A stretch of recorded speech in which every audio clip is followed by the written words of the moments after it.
We're pleased our next speaker will be Dr. Davis Bitton. Davis is a retired University of Utah history professor. After serving a mission in France, he graduated from BYU and then received his MA and PhD degrees from Princeton University. He has taught at the University of Texas and the University of California at Santa Barbara and served for 10 years as assistant church historian. Dr. Bitton is co-author with Leonard J. Arrington of The Mormon Experience, A History of the Latter-day Saints, and Saints Without Halos, The Human Side of Mormon History. He compiled a guide to Mormon diaries and autobiographies, and his most recent books are Images of the Prophet Joseph Smith and George Q. Cannon, a biography. Many of Davis's books are available in our bookstore in the back, and I'm sure that he'll be interested in talking with each of you as we have the Meet the Author sessions later today. He asked me to cut the biography just a little bit short, but I invite you to read it. It's in your program. At this time, we'd like to turn the time over to Dr. Davis Bitton.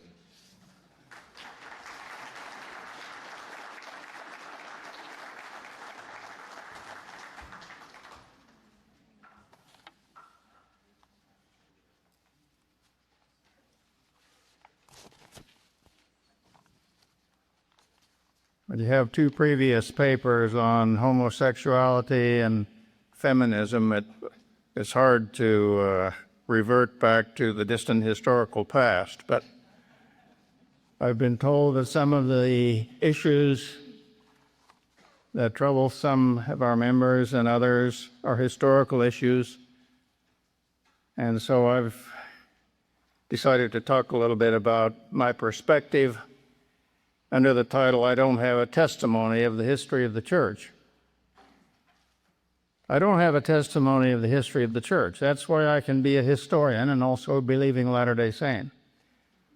I will expand on this idea, but first let me address some related questions. Do all well-informed historians become anti-Mormons? The critic would have you believe that they are disinterested pursuers of truth. There they were, minding their own business, going about their conscientious study of church history. And shock and dismay, they came across this, whatever this is, that blew them away. As hurtful as it is for them, they can no longer believe in the church. And out of love for you, they now want to help you see the light of the day. Well, let's get one thing clear. There's nothing in church history, zilch, nada, that leads inevitably to the conclusion that the church is false. There is nothing that requires the conclusion that Joseph Smith was a fraud. How can I say this with such confidence? For the simple reason that the historians who know most about our church history have been and are faithful, committed members of the church. Or to restate the situation more precisely, there are faithful Latter-day Saint historians who know as much about the subject as any anti-Mormon or as anyone who writes on the subject from an outside perspective. With few exceptions, they know much, much more. They have not been blown away. They have not gnashed their teeth and abandoned their faith. To repeat, they have found nothing that forces the extreme conclusion that our enemies like to promote. We need to reject the simple-minded, inaccurate picture that divides people into two classes. On the one hand, according to our enemies, are the sincere seekers of truth.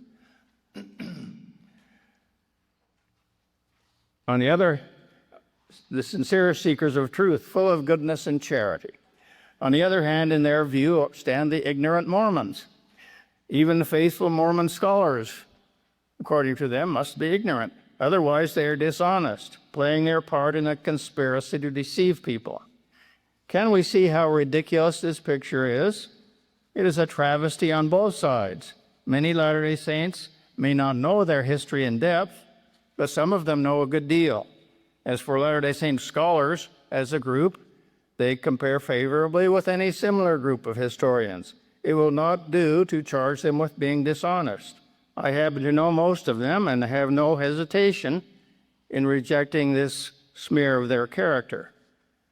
On the other hand, your typical anti-Mormon is no disinterested pursuer of the truth.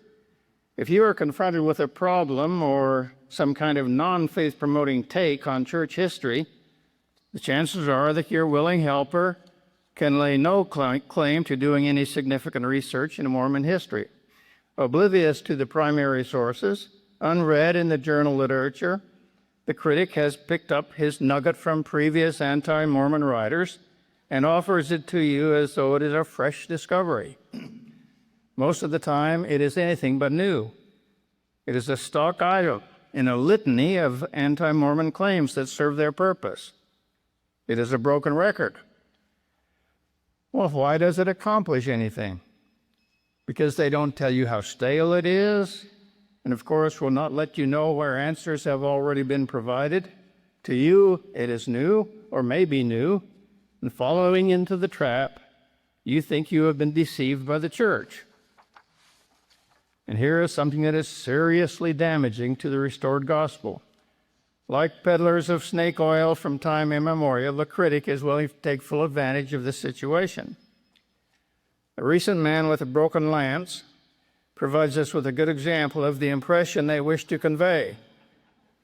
In his preface, Grant Palmer lists the faculty of the Brigham Young University, the Joseph Fielding Smith Institute for Church History, the scholars from other disciplines, seminary and institute faculty, and the Mormon History Association as those who have published, critiqued, and reevaluated a veritable mountain of evidence.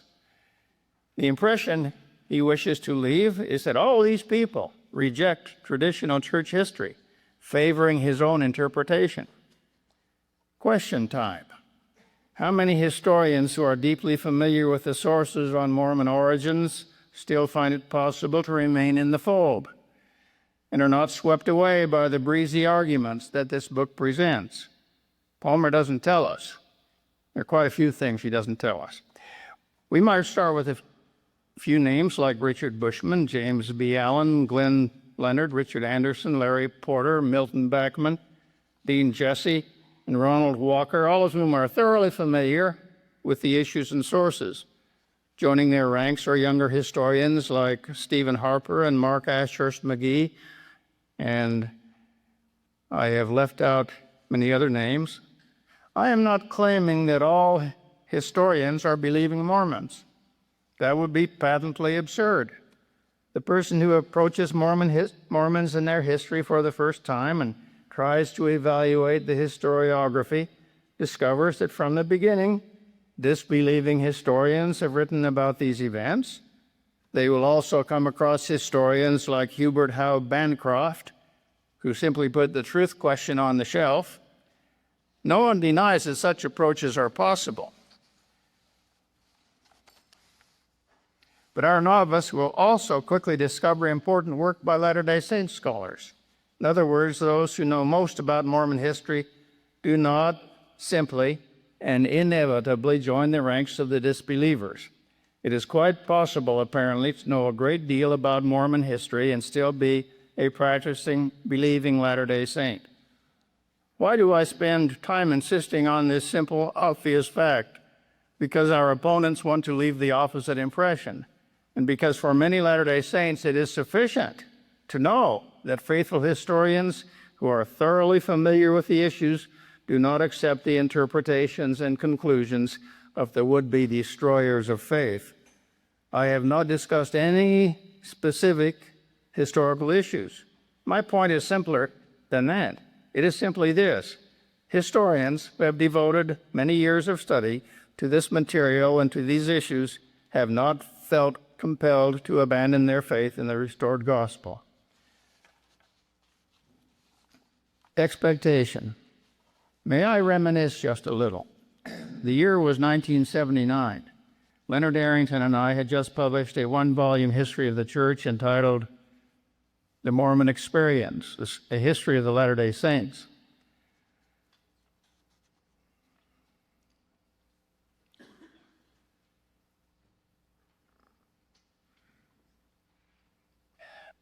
Non-alcoholic.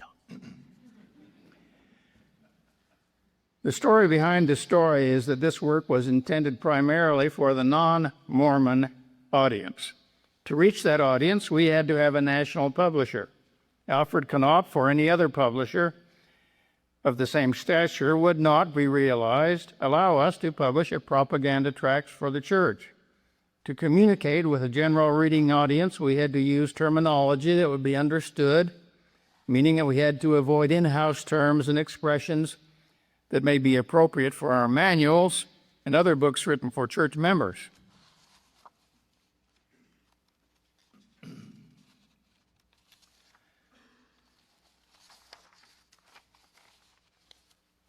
To pass muster with our publisher, we could not write history that would be too triumphalist or celebratory. We knew we were walking a narrow line. Some church members may not have liked our book. On the other hand, we were quite surprised, but of course pleased, to find out that our book even led to some conversions, or more exactly, provoked the interest and openness that allowed a conversion to occur. I will never forget how jubilant we felt one day when we received the report from our publisher that the Mormon Experience had been ordered by 600 libraries. During that euphoric time, Leonard and I attended autograph parties, and we were interviewed, and we gave quite a few talks. In one interview, we were asked to describe the relationship between faith and history. Here is Leonard Arrington's answer. I have never felt any conflict between maintaining my faith and writing historical truth. If one sticks to historical truth, that shouldn't damage his faith in any way. The Lord doesn't require us to believe anything that's untrue. My long interest in Mormon history, I've been working on it for 33 years, has only served to build my testimony of the gospel, and I find the same thing happening to other Latter-day Saint historians as well. My own answer went like this. What's potentially damaging or challenging to faith depends entirely, I think, on one's expectations and not necessarily history. Any kind of experience can be shattering to faith if the expectation is such that one is not prepared for the experience. A person can be converted to the church in a distant part of the globe and have great pictures of Salt Lake City, with the temple looming large in the center of the city. Here we have our home teaching in nice little blocks, and we all go to church on Sunday, they believe. It won't take very many hours or days before the reality of experiencing Salt Lake City can be devastating to a person with those expectations. The problem is not the religion, the problem is the incongruity between the expectation and the reality. History is similar. I'm still quoting myself. One moves into the land of history, so to speak, and finds shattering incongruities, which can be devastating to faith. But the problem is with the expectation, not with the history. One of the jobs of the historians and educators in the church who teach people growing up in the church and people coming into the church is to try to see to it that the expectations are realistic. The Lord does not expect us to believe lies. We believe in being honest and true, as well as chaste and benevolent. My experience, like Leonard's, has not been one of having my faith destroyed. I think my faith has changed and deepened and become richer and more consistent with the complexities of human experience. Expectation. We must have realistic expectations. That is true at many points in life, in choosing a profession, in entering a marriage, in joining an athletic team, in moving to a new location. Think not when ye gather to Zion. That song is no longer in our hymnal, but it served a purpose for many, many years, that everything would be perfect. It was the idea of the hymn. And that was good advice for the immigrants leaving Europe to join the saints in the West. And it is good counsel for students of our LDS history. Think not when ye study church history, we might sing, that everyone was always smiling, that the women were always dressed in freshly laundered, starched pinafores, and that the men spoke softly, grammatically, and always politely, or that the children were well-mannered angels. Think not. In other words, get real. I suppose this is a message to those church members who have such tender eyes and ears that the real history of real people comes as shock and awe. Oh no, they whine, this can't be true. Or attacking a historian, quick to judge, they accuse him or her of lacking spirituality or coveting the praise of the world. My message in many such cases is, please don't speak until you know what you are talking about. Or if that sentence is too long, try this: grow up. Now, don't stop the presses and say that this is my only message today. I also have some free advice for those writing critical history. To enlarge our scope and recognize the universality of the challenge, let me say a few words about an American history book that you may have heard about. It has sold over 1 million copies. It's entitled A People's History of the United States. The author is Howard Zinn, Z-I-N-N. If you wonder why young people have no historical heroes, read Zinn. If we wonder why those on the left hate America so much, read Zinn. His people's history is a long indictment of America, government, politics, and leaders. Here is a short critique of Zinn written by a fellow Marxist who at least was honest enough to recognize bad history. Like most propagandists, Michael Kazin writes, Zinn measures individuals according to his own rigid standard of how they should have thought and acted. Thus, he depicts John Brown as an unblemished martyr, but sees Lincoln as nothing more than a cautious politician. To make sense of a nation's entire history, this review continues, an author has to explain the weight and meaning of worldviews that are not his own, and that as an engaged citizen he does not favor. Zinn has no taste for this disagreeable task. Zinn is an evangelist of little imagination, for whom history is one long chain of stark moral dualities. That's a description of Howard Zinn, who was not writing about Mormon history, but I can assure you that it is a pretty good description of some of the histories written by those who can find not one good thing to report in all of Mormon history. Let me tell you about a thought experiment. It goes approximately like this. I've just tried this out. I approach an episode of church history or skim it over so I know the approximate contours. I then ask myself 3 questions. First, what is the minimum I must find here if it is to be consistent with the truth of the Restoration? Very often the answer is blank, because that large issue is simply unaffected. Second, what from the point of view of a believing Latter-day Saint is the worst thing I could find? Here I let my mind run free. I pull all the stops. For example, in my imagination, Joseph Smith plans out ahead of time just what he wanted his family to think. So he goes into the woods. He waits a certain interval of time, then pretending and acting, he rushes home and acts like he had seen a vision. This is in my imagination. I hope I've made that clear. This is a thought experiment. Or, as a second example, there were meetings in the Kirtland Temple just prior to its dedication. And this little exercise takes 30 seconds or so. Someone came in with a plentiful supply of hard liquor. Everyone there had a drink, and then another, and then another. Soon they were feeling no pain. Some started singing in nonsense syllables. Others, unable to walk a straight line, said things like, I can top that, I can see angels swooping around the room, and so on. You get the idea. In other words, I am seeing this whole scene as a ridiculous drunken spree. This is a version of the worst-case scenario approach. And it's just a little fun to try this on a few incidents, and then you lose interest in doing it. But I am not prepared for my third question. What do I actually find when I consider the evidence? I can say that never, and I mean never, do the events match the worst-case scenario or even come close. My imagination had prepared me to face the music, if you will, and to reveal behavior that was not all perfectly pious, if that's what I find.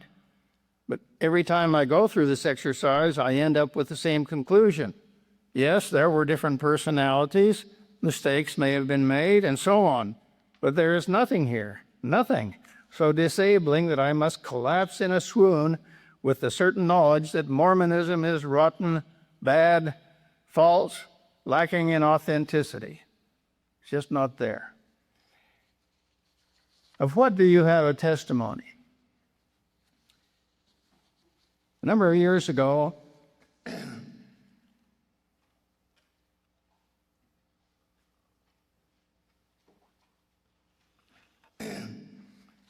I was asked to speak at a combined priesthood meeting in the Federal Heights area. At the conclusion of my remarks, someone asked this question: what effect has your extensive study of church history had on your testimony? I wasn't really prepared for the question. I gave several examples of faith-promoting incidents, but that was the second and the least important part of my answer. The first words out of my mouth, and I assure you they were almost reflex, without long preliminary thought, were, I never had a testimony of church history. My testimony is in the gospel of Jesus Christ. I've had people who've heard me talk or been in some of my classes at the university, and they won't remember one other thing, but they somehow remember that one line. Let me anticipate a question that is bound to occur to some. Are there now some historical events that are essential to the restoration? Can I be indifferent to the following claims? Joseph Smith had a vision in the sacred grove. Plates were found, kept in his possession for a period of time, shown to witnesses and translated. Heavenly beings restored keys and priesthood authority.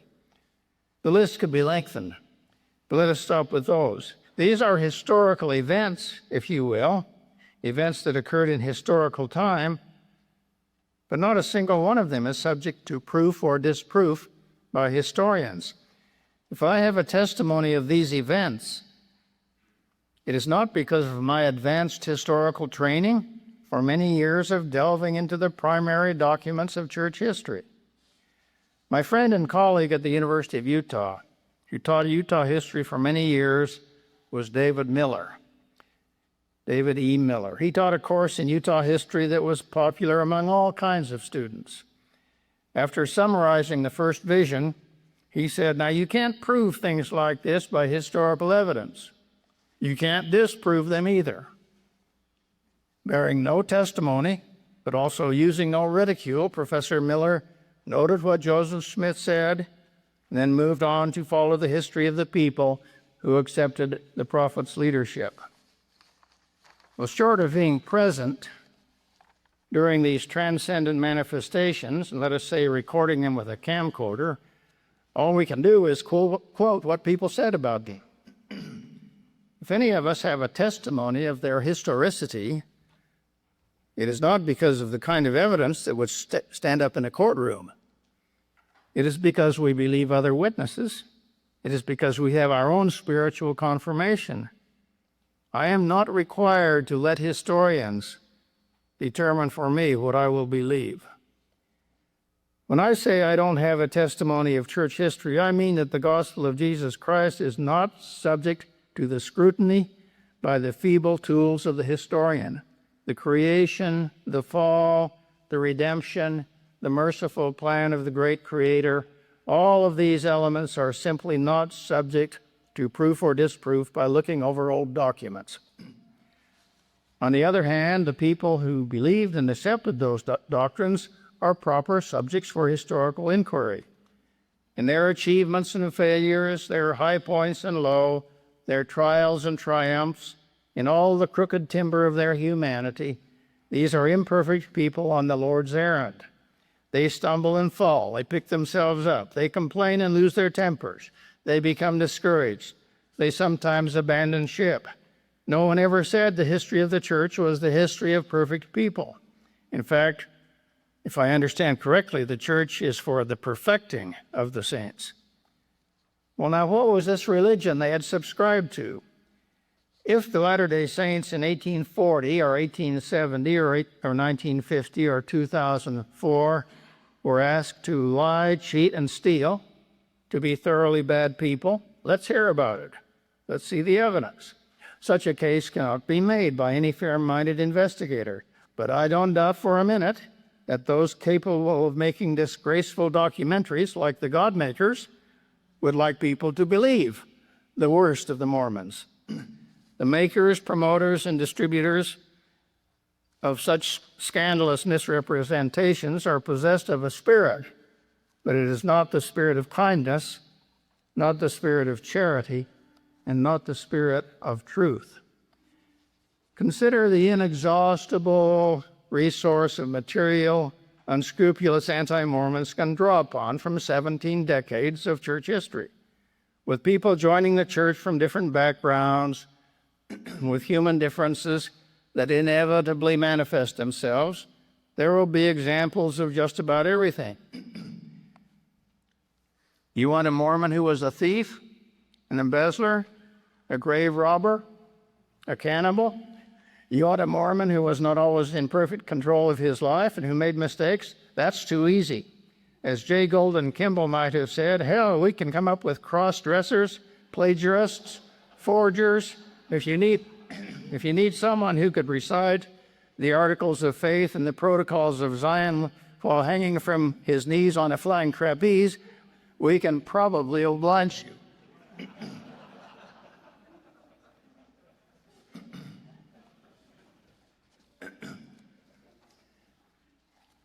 Keeps life interesting, doesn't it?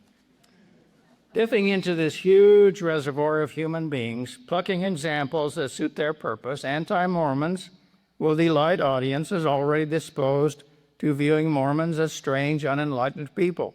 Their job is to make Mormons and their religion appear ridiculous and evil. As someone said about the disgraceful Michael Moore documentary, Fahrenheit 9/11, I see Michael Moore here in the audience. Here's the review. Any skilled filmmaker could fashion a movie making any American look like a pinhead. That's easy to do. Just get a bunch of video, some people who hate the guy, some factoids that may or may not be true, heat it up with sardonic rhetoric, and serve. Presto, Fahrenheit 9/11. And you can do history in that same way. And some of our friendly enemies do it that way. Another thing, your dedicated anti-Mormon has a repertoire of horror stories. If we think of our critic as an escapee from the reportorial staff of National Enquirer, we may be on the right track. Notice the similarities. First, we cannot be at all sure that the allegation is true. Think flying saucers landing on the church office building, but seen only by one highly favored witness. Even if the negative incident, whatever it is, can be substantiated, our critic studiously avoids addressing the question of how representative it is. The Lafferty brothers on death row in the Utah State Penitentiary, there, according to some, are some typical Mormons. The critic may make the argument less ridiculous by saying, yes, they are extreme, but they show what Mormonism can lead to. We see how dangerous it is. We have current examples. The Lost Boys, these teenage males expelled from the Warren Jeffs community. I think Andrea Ratke mentioned them. Well, these are not Mormons, you say, and Jeffs is no Latter-day Saint. Ah, yes, but they show the cruelty, the superstition, and the authoritarianism within the Latter-day Saint movement. And I shudder to think what the Mark Hacking story might do to the reputation of the church. If he's not typical, you see what belief in Mormonism can lead to. Now, I do not have a testimony in the history of the church. In making this declaration, I have no need to deny that our church history is peopled with many inspiring individuals. What they preached and what they studied and what they taught can be studied. While enhancing my historical understanding, I often find reinforcement for my faith. But I uncouple the two, testimony and history. Thankfully, testimony is not dependent on scholars. I leave ample room for human perversity. I am not wed to any single, simple version of the past. I leave room for new information and new interpretations. My testimony in the eternal gospel does not hang in the balance. One thing such a distinction does for me is to disencumber me from a crippling sense of the kind of history I must write. I can tell it as it is. More precisely, since none of us believe in completely objective reporting, I can give my best effort at presenting what I find.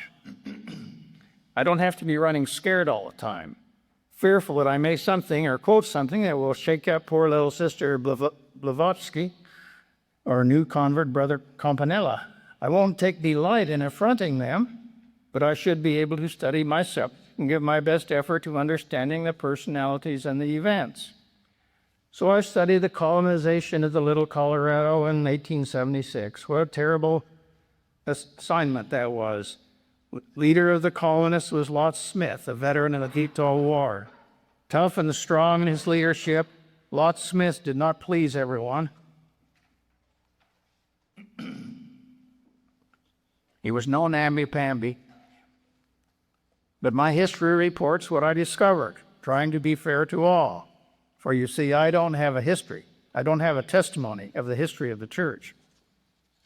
I studied marriage among the Mormons in the second half of the 19th century. Was there more polygamy than I had been led to believe? We heard some percentages a while ago. So be it. I report what the best evidence supports.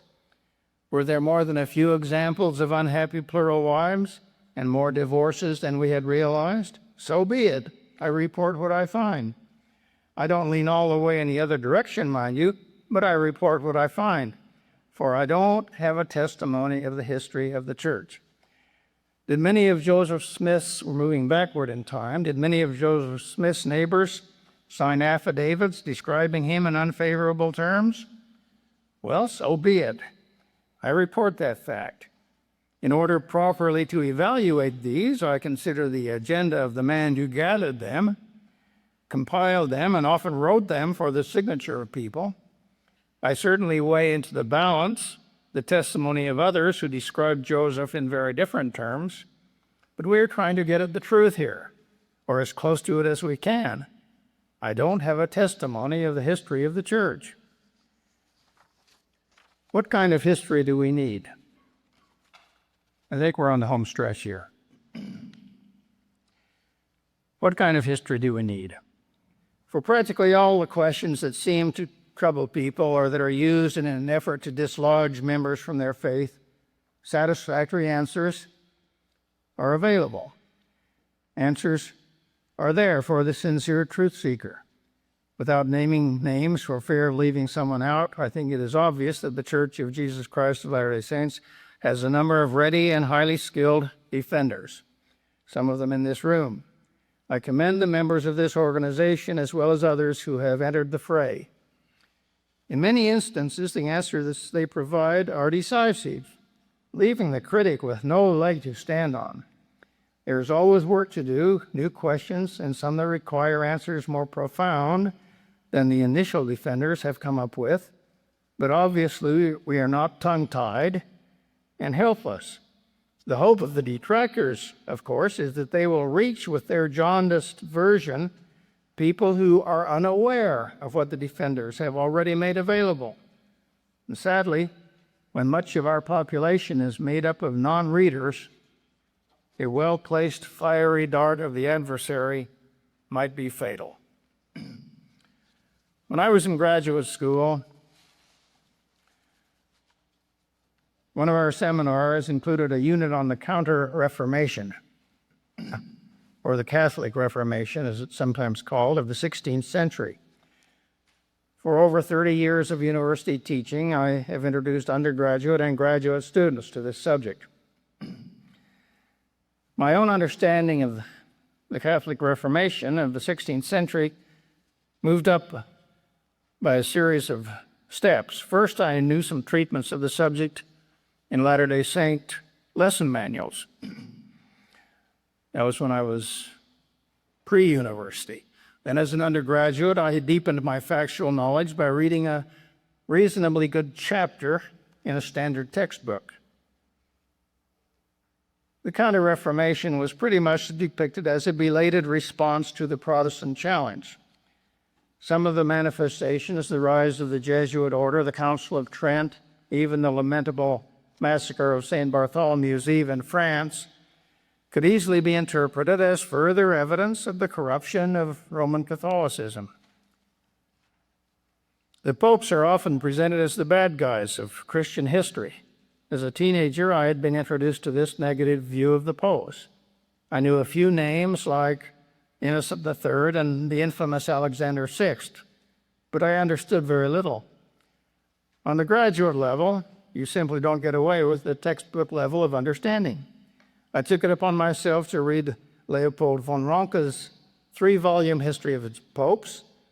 On one level, it was an instructive example of the use of newly available primary sources, such as the Relazioni of the Venetian ambassadors. As I read through this work, I thought, maybe things are not quite as simple as I thought. Above all, I remember reading Ludwig von Pastor's History of the Popes, multi-volume work in about 20 volumes. Product of a lifetime of research and writing in German and then translated into English, Pastor's History of the Popes was a real eye-opener. I will not make the mistake of describing this work as objective. What Pastor does is to use the internal church documents to describe in detail the successive challenges confronted by the popes, the reports and documents they had to go on, the urging of different advisors, sometimes the false starts and the backtracking of papal policy. Studied in this way, the popes simply cannot be credibly portrayed in the cartoon-like terms of their adversaries. Some popes were good, some were bad, most were somewhere in between. Most were doing the best they could under the circumstances. The closer one gets to their minds through a careful scrutiny of the documents that were available to them and the letters and speeches that came from them, the less one is inclined to defame them in simple terms. I don't recommend Pastor as the last word on the subject, but his great history is still instructive, and it must be known by anyone presuming to treat the subject of the Catholic popes.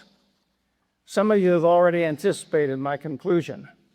This is the kind of history, or at least one kind of history, not the only kind, but one kind of history we need in the Church of Jesus Christ of Latter-day Saints. Speaking from a background of reading many diaries and minutes of meetings, as well as letters and reports on which decisions were based, I can confidently say that such history, in addition to being closer to the reality of the actual experience, enhances appreciation for the dedicated, sincere men and women who made decisions and moved the work along. You don't have to agree with them. You don't have to consider them inspired or vested with God's authority. If you're a non-member, that is a separate question. But in the face of such history, you simply cannot portray them as evil or as simpletons. Since all history is affected to one degree or another by the faith position of the historian, I rejoice when any topic is treated by someone who is both a believer and a good historian. Ideally, the result will be so conscientious, willing to face the facts and consider the complexity of the events, that the resulting article or book will command attention. Not wishing to be misunderstood, let me say I also welcome non-Mormon historians and will praise their works when they deserve it.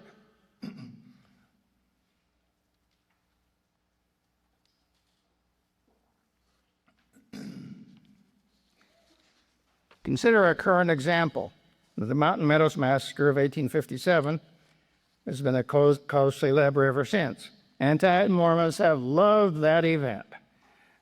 They describe it in excruciating detail, conveying the impression that this was Mormonism, pure and simple. Instead of the smiling, clean-cut young people with name tags, the real Mormonism lurking behind the facade is the massacre and other events like it. This is what they would like us to believe. Typically, the anti-Mormon writer is not satisfied with describing the event. The dramatic group killing is used as a foundation for larger conclusions: the perfidy of Brigham Young, the intrinsic cruelty of the Mormon religion, the horror of its doctrines that would allow such a thing, or as with John Krakauer's recent book, the narrowness, self-righteousness, and violence of all religion, using the Mountain Meadows as a case study. Well, how should faithful Latter-day Saints respond? I quite like George Q. Cannon's answer to R.N. Baskin. R.N. Baskin was a judge in Utah, not particularly friendly to the church. When Baskin was testifying before a committee of Congress and told about the blood atonement and how Mormons just had it within them due to secret covenants of cruelty to murder their enemies. And Elder Cannon said, if we are so murderous, if enemies of the church are simply sent to hell across lots, why are you sitting there smiling? You are a known enemy of the church and have lived undisturbed among us for many years. I think it's a perfectly permissible answer for a Latter-day Saint who is confronted with something shocking about the Mountain Meadows Massacre, to say, I don't know anything about that. What I do know is that it's not part of my religion. I've never heard it defended or advocated. I do not have a testimony of the Mountain Meadows Massacre.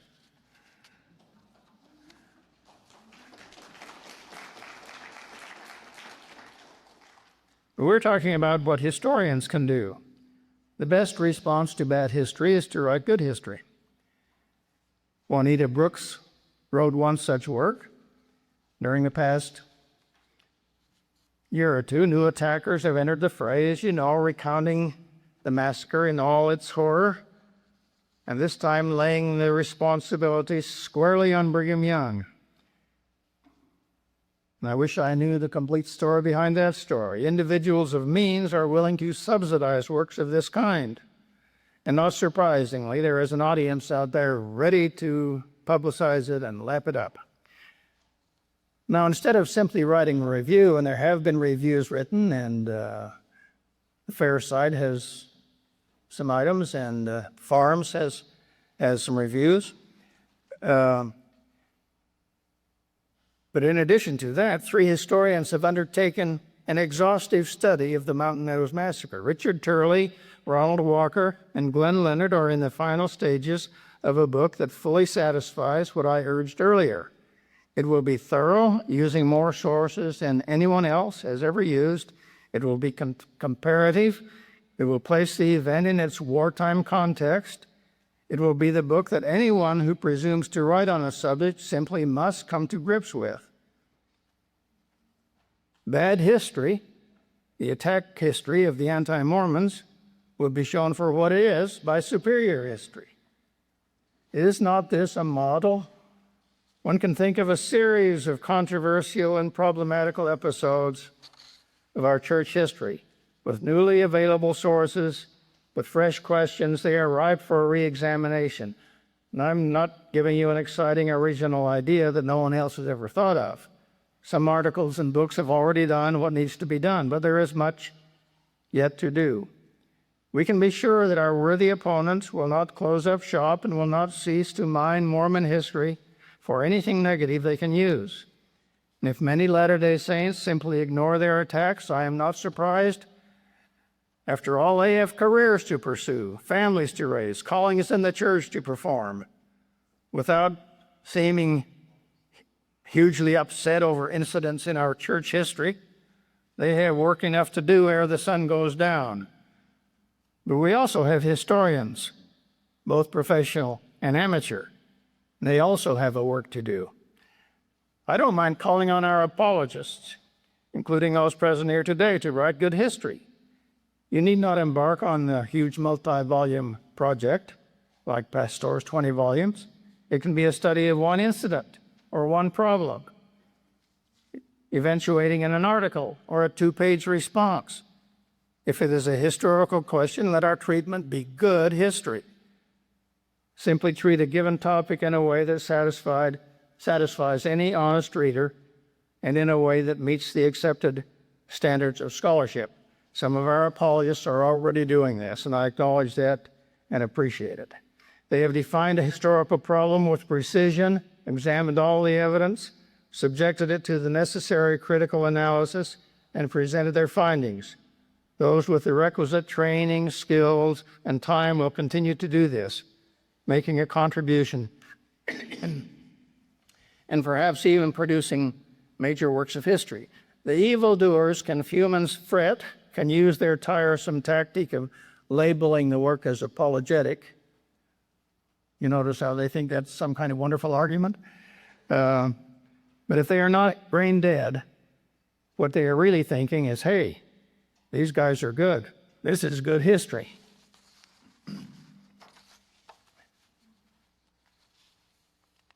So I lost track of time. Do I have 5 more minutes? Okay. How important is history? I have been speaking as a historian. What about converts in Mongolia and Ghana? Do they know, or should they know, 19th century history? What about those non-readers being produced by the government schools in this country? Will they know the details of Mormon history? What about the young missionaries preaching the gospel throughout the world? Are they shining bright because they have read history books for 10 hours a day during their teenage years? How much do they know, and how much should they know? Someone is making decisions as to what to include in the missionary instruction lessons. As I read through that material, I see no emphasis on history. Seminary and institute students.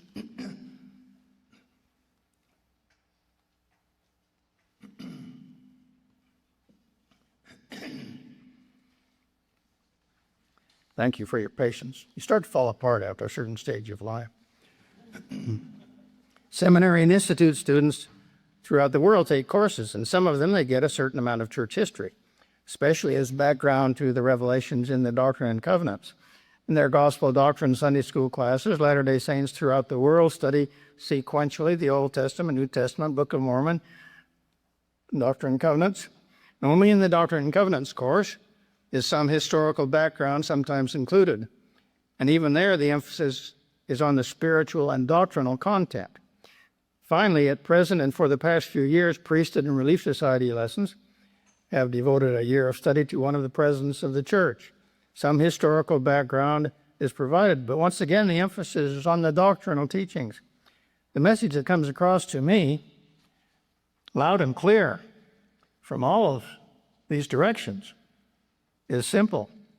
Our testimony is not in the history of the church. So our friendly anti-Mormon comes to us with his version of Mormon history. He has probably picked up his example, as we have said, from other anti-Mormons. He is pretty sure his Latter-day Saint neighbor will not know about it, so he reads it. His eyes are bright with anticipation. Gotcha, or what do you say to that? In view of that, how can you possibly be a Mormon? If he doesn't say these things, he implies them. And here is where faithful Latter-day Saints should take the wind out of the sails of his critic. Instead of collapsing or coming forth with a wail of distress, you shrug your shoulders and say things like this, I wonder if that's true. Or that isn't part of my religion. I have never heard it taught in any of the classes, and I have not read it in any of our manuals. You know what? That probably interests you a lot more than it does me. I'm not sure that it's true. I haven't heard what might be said on the other side. But I do know this. I don't have a testimony of the history of the church. Some of us might deplore the fading of church history from the curriculum. Of course, those interested can still read and study on their own individually or in study groups. To my knowledge, no one is forbidding such study, and I hope a good deal of it's going on. While I agree that knowledge of the details of church history is not essential to our eternal salvation, I do think it is natural and very satisfying to learn as much about it as we can. As I read about the Latter-day Saints and their activities, I can be inspired, amused, bewildered, surprised, proud, sometimes a little ashamed. More often than not, I am simply amazed at the perseverance, the tenacity, the determination to stay the course through good times and bad. Without even trying, I instinctively identify with the saints. Imperfect as they were and are, the Latter-day Saints are my people.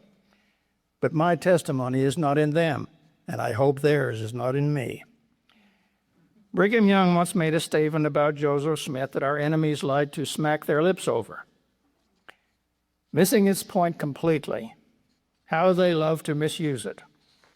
Here's what Brother Brigham said. You've heard this.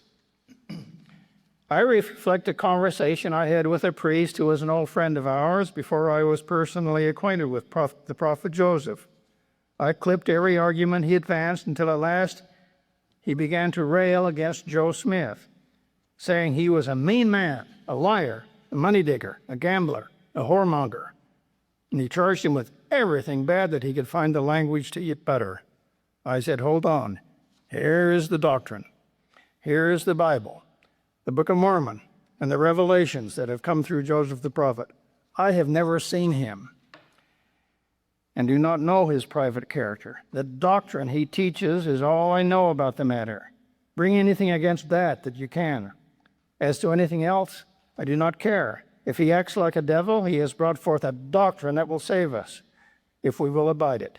He may get drunk every day of his life, sleep with his neighbor's wife, run horses and gamble. I do not care anything about that, for I never embrace any man in my faith. But the doctrine he has produced will save you and me and the whole world. If you can find fault with that, find it. And his adversary said, I had done. What do you think Brother Brigham meant? You know how the adversaries use it. Was he giving carte blanche to church members, saying that it didn't matter how they behaved? Was he here giving his true feelings about Joseph Smith and actually describing him? Give me a break. If President Young's meaning isn't obvious, let me translate it.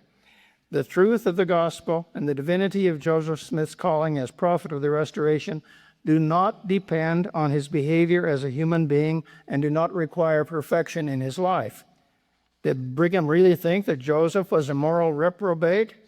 That is the way some brilliant anti-Mormons use this quotation. Listen to this, also from Brigham Young. Who can justly say aught against Joseph Smith? I was as well acquainted with him as any man. I do not believe that his father and mother knew him any better than I did. I do not think that a man lives on the earth that knew him any better than I did. And I am bold to say that Jesus Christ excepted, no better man ever lived or does live upon the earth. I am his witness. But this is an important truth. President Young did not want his testimony to center on Joseph Smith as a person. Let's consider a statement by President George Q. Cannon. Do not, brethren, put your trust in man, though he be a bishop, an apostle, or a president. If you do, they will fail you at some time or place. They will do wrong or seem to, and your support is gone. But if we lean on God, he will never fail us. When men and women depend on God alone and trust in him alone, their faith will not be shaken if the highest in the church should step aside. Perhaps it is his own design that faults and weaknesses should appear in high places in order that his saints may learn to trust in him and not in any man or woman. I do not have a testimony of church history. In this declaration, I join Nephi, who said, O Lord, I have trusted in thee, and I will trust in thee forever. I will not put my trust in the arm of flesh, for I know that cursed is he that putteth his trust in the arm of flesh. Thank you very much.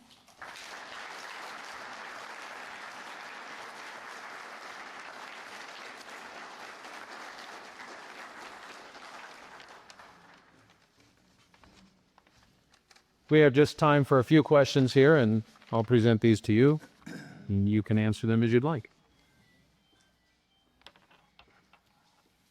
I liked that yes, no response result. Hasn't this been a great meeting so far? I hope you all.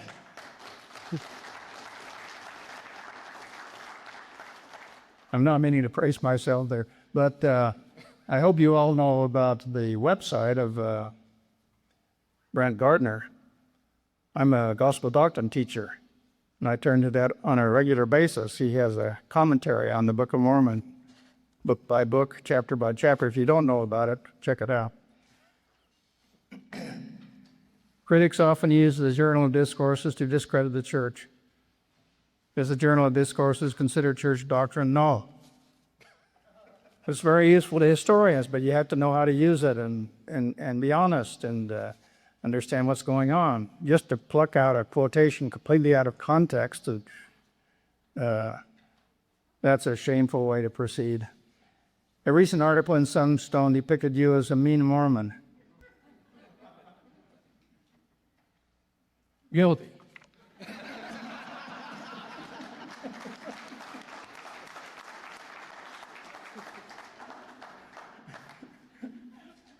I prefer the word stalwart.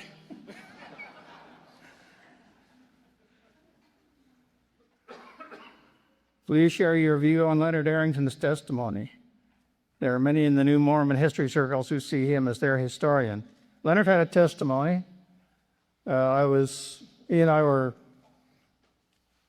very close friends and worked closely together for a number of years. We had our offices side by side. Nothing phony about Leonard. He didn't go behind the doors and say, well, we've got him fooled out there now. There are people who think that someone that knew as much about church history as Leonard Arrington surely couldn't believe it. And I can just be his witness and say there was a man who had his testimony of the church and of the goodness and the truth of the restored gospel. And he didn't find that it was necessary to pervert or distort church history, because he also did not believe that he was required to portray all Mormons as perfect people. And so he and I thought alike in that respect. I'm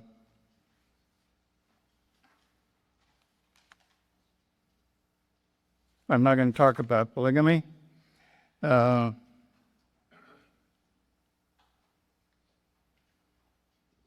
How would I respond to Dan Vogel?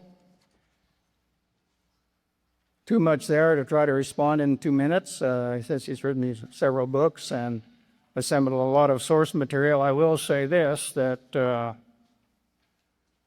when you assemble source material and publish primary sources, your principle of selection is all important.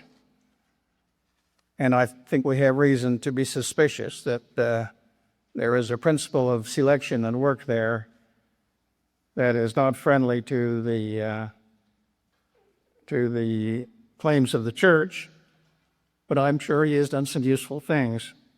Just 2 minutes there to give a quick response to. Do you have a feel for LDS leaders' attitude toward faith-promoting versus so-called honesty history? I guess the general authorities that talk to me are the ones that think the same way I do. I get lots of pats on the back and lots of friendly exchanges and say we're all on the same cause here. Let's get good history out there, and they appreciate the quality work that's being done by historians. I think they are dismayed when the work of missionaries and people who are sacrificing to spread the gospel is undermined by these attacks from left field, but I just feel a lot of kinship with the general authorities that I know best, and that's quite a few of them.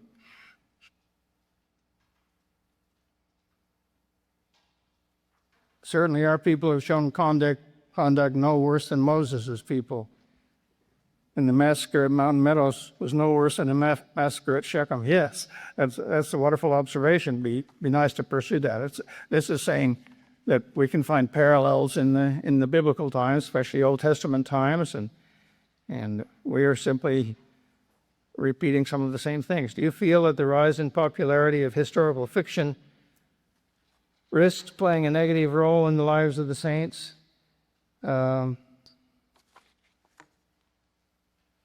We have a lot of, Joanne, stand up so they can see. This is Joanne did.